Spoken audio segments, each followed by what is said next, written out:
Hello and welcome to the Mosaic Sampler Cal Border Pattern 3. This is the final part of our Mosaic Sampler Cal. We've already completed 2 out of the 3 border patterns, and in this tutorial we're going to look at the third border pattern. And as in the previous 2 border patterns, we have a sheep that's just got border pattern 3 by itself.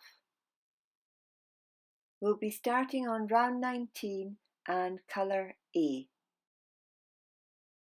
I've already counted in from the corner to see what stitch number we're going to start at, and it's stitch number 22. A quicker way, rather than having to count 22 stitches, is to look at the pattern that's got all 3 borders in it.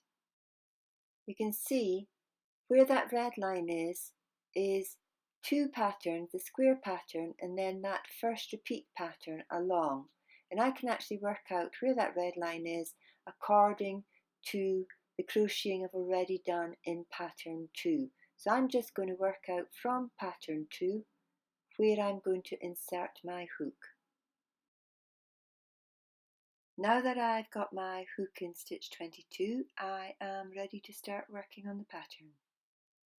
So round 19 is colour A, and it's our double crochet into the back loop only.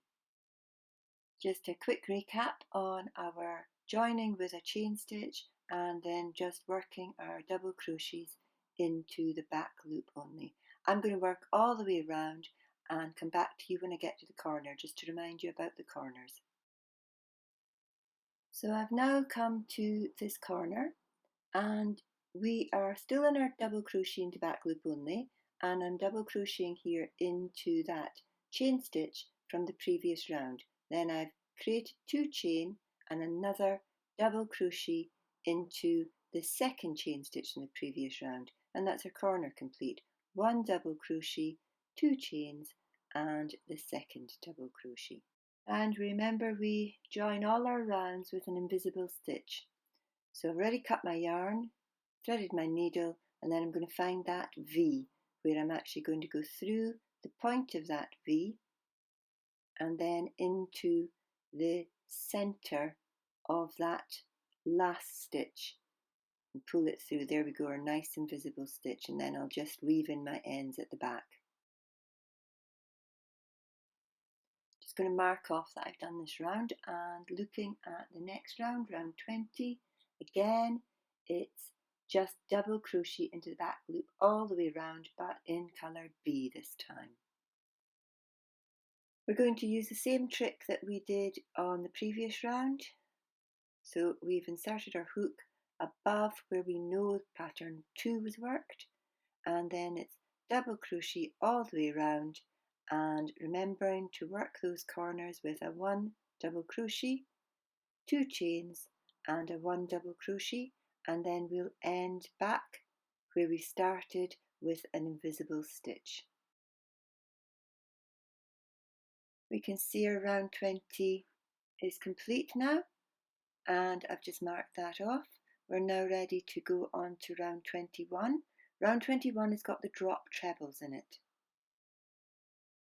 So I'm inserting my hook in the same place I have for the last 2 rounds, and then I'm going to create my chain stitch, 1 double crochet, and this time I'm ready to do my drop treble. And I can check that my drop treble is in the actual correct place by referring back to the main pattern. And we can see that our drop treble is in exactly the position that it is in that full pattern with all 3 borders. So the pattern repeat now is 1, 2, 3 double crochets, 1 drop treble, and we're going to do that all the way until we get to the corner. I'm going to turn my pattern round so that it mirrors what I'm working on, and I'm now ready to tackle this corner. I'm just about to do my drop treble. There we go, drop treble done, 1 double crochet, and then I'm ready to do my 2 chain to get round the corner. Once I've done the 2 chain, I'm going to turn the pattern back again, and then it's 1 double crochet, and then we're ready to do the drop treble again. Picking up this drop treble can sometimes be slightly harder because it is a chain stitch that you're picking up. But once you've done this drop treble, you then are back to your normal pattern of 3 double crochets and 1 drop treble. And you carry on doing this, treating the corners as we have just done, and you join back at the beginning with an invisible stitch. Now round 21 is complete, we can actually see the pattern of the 3 double crochets and 1 drop treble. Now where we're going to start round 22 is immediately before the drop treble. That's okay, we do our 1 chain there and then immediately into a drop treble.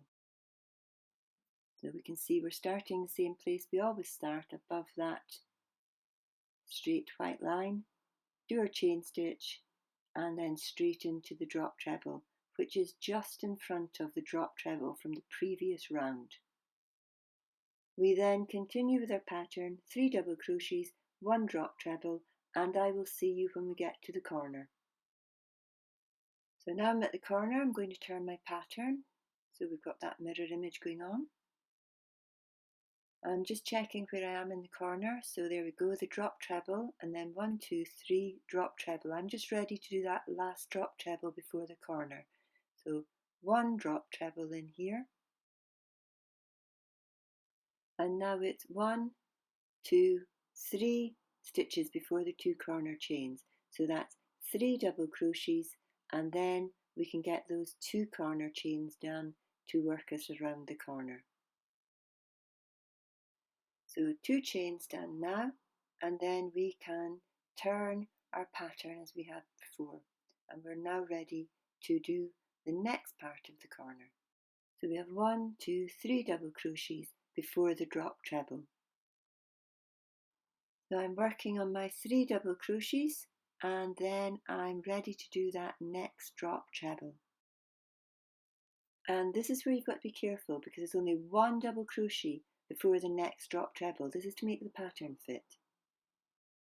Just do a little check at this stage that we've got that little square going on and the U. And the pattern continues with 3 double crochets, 1 drop treble, and just being careful with those corner patterns. Now when we start this round, we can't actually start where we normally have been starting because we start in a drop treble. So I'm actually going to start the stitch before the red line. So it's 2 stitches to the right of the drop treble from the previous round. So we start our chain stitch as normal, and then once we've done our chain stitch, we're immediately into that first drop treble. And then the pattern continues as previous, 3 double crochets, 1 drop treble, and I'll see you when we get to the corner. Here we are at the corner. We've got quite a lot of 8 double crochets between our last drop treble. So this is our last drop treble, and it's actually 1, 2, 3, 4, 5 double crochets before we get to that 2 chain stitches. And a little bit of fast forward crocheting so we can get to that corner a little bit quicker. And then we do our 2 chain stitches to go around the corner as usual, and then it's another 5 double crochets again before the drop treble. And the first drop treble in this side goes in between the 2 drop trebles from the previous round, which gives us our U. And then the familiar pattern repeats with 3 double crochets, 1 drop treble. And now we've completed round 23, we can see that familiar Z pattern has formed. And here we go with our colour G on round 24, and it is a round of double crochets into the back loop all the way round, no drop trebles at all. Round 25 is a round of pure double crochets again, and because of that it really doesn't matter where you start. I just started really anywhere on this round. So round 25 double crochets only. Now we've completed round 25, we have to actually count it because it's really important that we finish round 26 on 235 and 307 stitches because they have to match the back border so that we can actually connect the back border to the front border. So the stitch count that we're looking for in round 25 is 233 stitches for the top and bottom and 305 stitches for each side. So I'm going to add stitch markers every 20 stitches, and remember we count that chain stitch right at the beginning. So every 20 stitches I'm going to add a stitch marker.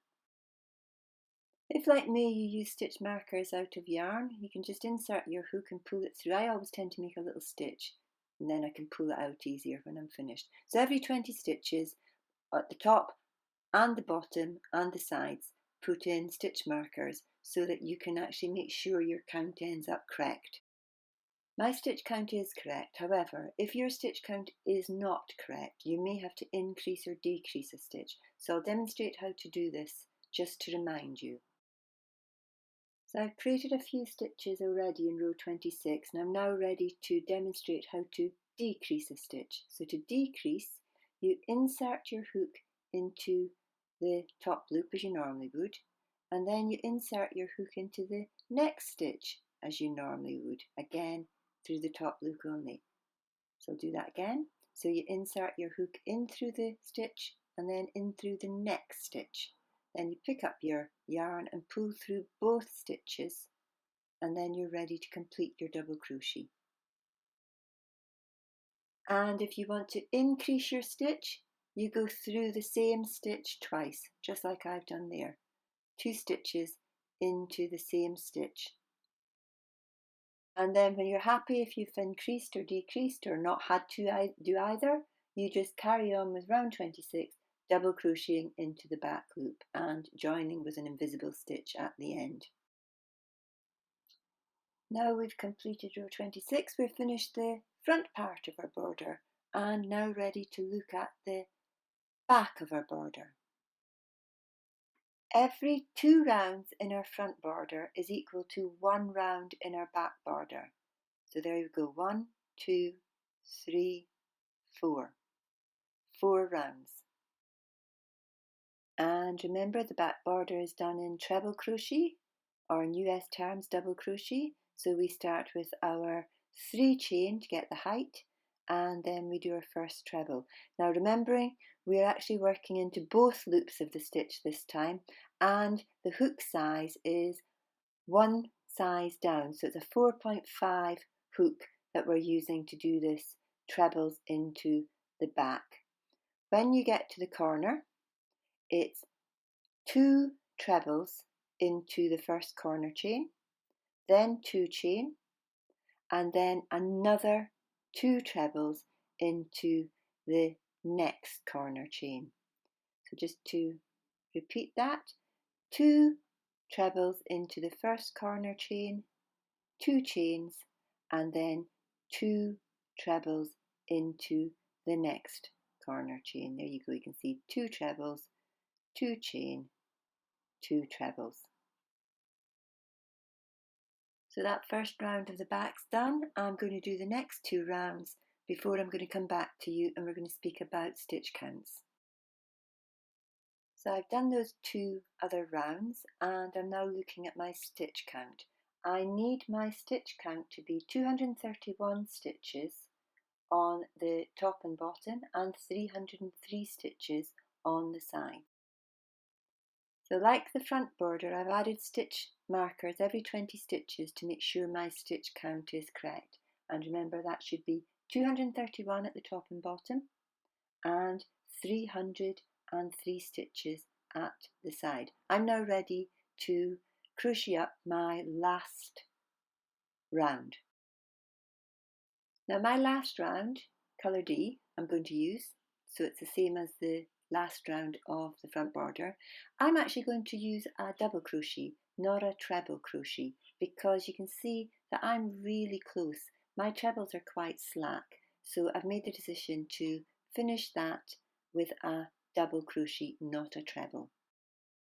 So I'm doing that double crochet, so I'm doing a chain one to start and then a double crochet. Now again, I'm going through both the front and back loops. That hasn't changed. So through both back and front loops to do my double crochet. If your stitch count is incorrect, so you don't have 231 stitches at each top and bottom, or you don't have 303 stitches at the side, remember you can increase and decrease on this round, just like we did on the last round of the front border. And I'm at the corner, and even though I'm doing a double crochet, it's still 2 stitches into the corner chain because I still need to make up those stitches from the front border. So 2 double crochets, 2 chains and 2 double crochets, if like me you're doing the double crochet. If you're working trebles in this round, it would just be 2 trebles, 2 chains and then 2 trebles. So our stitch counts are correct from our back and our front. So I'm ready now to join the 2 edges together with a slip stitch. I'm going to join these together at stitch 3. So I'm going to start on the chain stitch as number 1. So that's 1, 2, 3. When joining the front border to the back, we use the back loops only of both the front and back border, or the top loops. Once you've got both these loops on your hook, you can then join them with a chain stitch, and then you keep on picking up the back loops of both the front and the back and using a slip stitch to join these 2 borders. Continue slip stitching all the way around until you get to that last corner. Now I'm at the corner where I started. I'm just going to count how many stitches I've left to go around this corner. So it's 1, 2, 3, 4, 5 stitches. I'm just going to finish slip stitching these last 5 stitches, and then I'm going to demonstrate how we can create an invisible join.